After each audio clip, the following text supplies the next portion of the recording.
So Irvington is a very special place, and if you ask any of the teachers, they will describe it as a very special place. It's a diverse group, a very large population of Afghani and Pakistani and Indian students, as well as Korean and Chinese. Very, very strong emphasis on social service. And so we do a lot of things for the community and also for the environment. The nitrogen cycle is not covered in a lot of, or at least not covered very well in our curriculum. And so I wanted a curriculum that would really expose students to the science of microbiology and at the same time give them good experience and understanding of bacteria and archaea's role in the nitrogen cycle. My ETP is very close to my fellowship experience at Stanford because it's basically the exact same thing that I was doing. I was going out collecting samples from the San Francisco Bay. They're going out collecting samples from their nearest waterway. I'm in the lab and I'm doing serial dilutions and I'm preparing samples, and they get to do the exact same thing. And then the last part where we plate bacteria, we grow it, that's exactly the same way as I did at Stanford.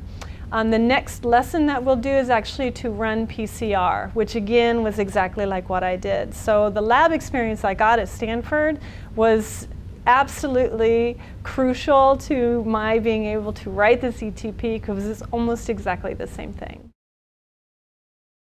My favorite part of the lesson was that I actually got to go out and collect the bacteria ourselves, which was really cool because you got to see where the bacteria came from, and also being able to work outside in not a regular ordinary classroom environment was pretty cool.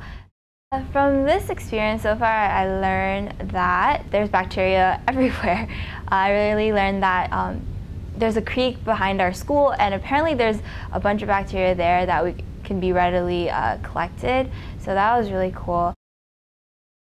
This lesson is different from a lot of other lessons because she's trusting us with different materials and to work on our own and come up with our own hypothesis. This experiment, we're just doing a lot more work on our own and a lot more thinking for ourselves and using the knowledge that we've learned so far and applying it to the experiment. I liked this lab a lot, actually. We haven't done anything like this, going out and getting samples and making cultures and things like that, so I thought it was really fun. We've learned how to work as a group and build communication skills and teamwork. We've also become more like scientists. One of the things I noticed about my students is how on task they were when they were working, and so they were also really into it. My ISME experience, I've used it the whole year long. I've talked about this particular lab, and everything that we've done has built up to it. So when we were learning about DNA, I said we need to learn about DNA so that when we do this big project at the end of the year, it makes sense. And so I've been able to add relevancy to a lot of the stuff that they have had to learn throughout the year. It's also generated some excitement. They've been talking about this and looking forward to this all year long.